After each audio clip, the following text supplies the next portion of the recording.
करना चाहता है पूरा सब्जेक्ट 200 में कर लेता है, फीस ही हो पूरे सिलेबस की 200 रुपए। हाँ, तो बाकियों को थोड़ा सा प्रॉब्लम आने लगा और हमको समझाएं, हम क्या, हमको क्या दिक्कत है, क्योंकि बहुत सारे लड़के जब हम लोग अपने स्टूडेंट लाइफ में थे, इंटरमीडिएट क्रॉस किए थे, तो हमारे साथ के कुछ लड़के पढ़ने के लिए चले गए थे दिल्ली, उनको यूपीएससी निकालने के लिए चले गए थे। हालांकि जो गए थे उनमें किसी का नहीं हुआ। तो हम लोग ना उनको जब स्टेशन छोड़ने आए थे, बड़ा भारी मन से हम लोगों ने विदा किया कि इन लोग के गार्जियन कितने पैसे वाले, इन्हें भेज दिए वहां, हम लोग के नहीं भेज सकते थे। तो ऐसे लाखों स्टूडेंट है जिनके गार्जियन नहीं भेज सकते। इनका मतलब गरीब होना कोई अपराध नहीं है, उसे कोई पढ़ाई से नहीं रोक सकता। बिल्कुल।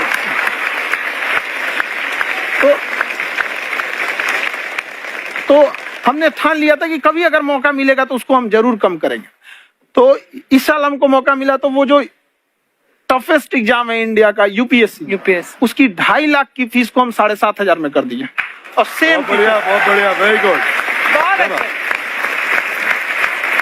और इंडिया के सबसे बेस्ट टीचर के साथ जो भी हैं वो अपने सब्जेक्ट में उससे बेस्ट इंडिया में कोई नहीं। और इतना के बावजूद ऐसे हम लोग को लगता होगा 7,500 बहुत कम है। एक लड़की ने कहा कि सर शाम वाले बैच को ना मॉर्निंग में कर दीजिए। हम कहे बाबू तो इतना सबके इंडिविजुअल से तो बैच ट्रांसफर नहीं, क्या प्रॉब्लम है? उसने कहा ना शाम में हमको दूसरे के यहाँ बर्तन मांजने जाना होता है। तो हम लोग को लगता है कि जितना ये तकलीफ इससे कई गुना ज्यादा है। और कई बार तो ऐसा लगता है कि वो भी ना ले। एक लड़का बेचारा नदी से बालू निकालता था और वो बालू को भरता था, फिर नाव बालू को किनारे लेके बेचती थी और वो बालू भरता था, उससे मेरी फीस ले आया। हमारा हाथ कांप गया, हम कैसे फीस ले लेंगे यहाँ पर। बहुत बढ़िया। उसी दिन हमने ये प्रण लिया था कि भारत का कोई भी बच्चा उसके सफलता में पैसा उसकी बाधा नहीं बनेगी, चाहे उसको जितना भी पढ़ना रहे। आपका क्या बात। और अर्चना जी, मैं इनके बारे में एक बात, खान सर आपके बारे में मैं एक बात कहना चाहता हूँ। इनका जो स्टार्टअप है ये बूटस्ट्रैप्ड है। अच्छा, मैं साधारण भाषा में बता देता हूँ, ये सेल्फ फंडेड है।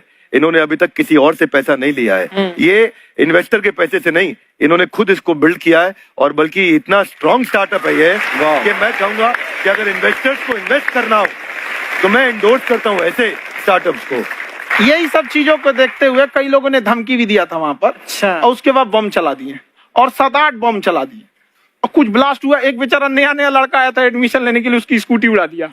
तो आया था, कहा कि सर हम तो पढ़ने आए थे, हमारा स्कूटी उड़ गया, हमारी ऑफिस उड़ा दिए सब। एक तो पास में आके गिरा और नहीं फटा वो।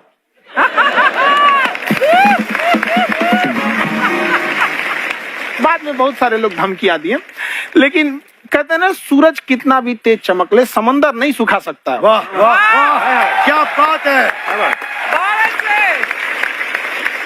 मैम एक्चुअली ये फीस कम करने का एक और रीजन है।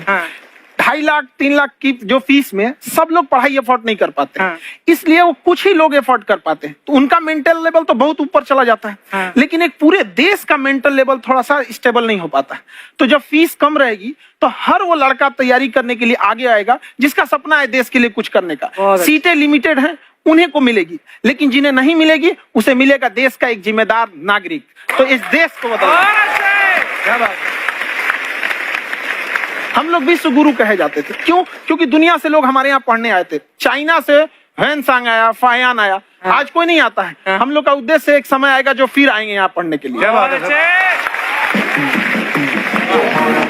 पर आप देखो अर्चना जी, सबसे ज्यादा आईपीएस आईएएस बिहार से निकलते हैं। आप देखो पढ़ाई लिखाई में पॉलिटिशियन बहुत बड़े बड़े निकले हैं। अब तो ऐसा नहीं है, नहीं है, खेती करेगा तो कोई खास वो नहीं रहे, ऑप्शन भी नहीं है। सही बात है। बिहार की मिट्टी में एक चीज है, जिद तो बहुत जबरदस्त है। कुछ भी नहीं रहेगा तो सब कुछ पाने का उसको जिद रहेगा, करके भी दिखा देगा। कर देंगे हम आपको।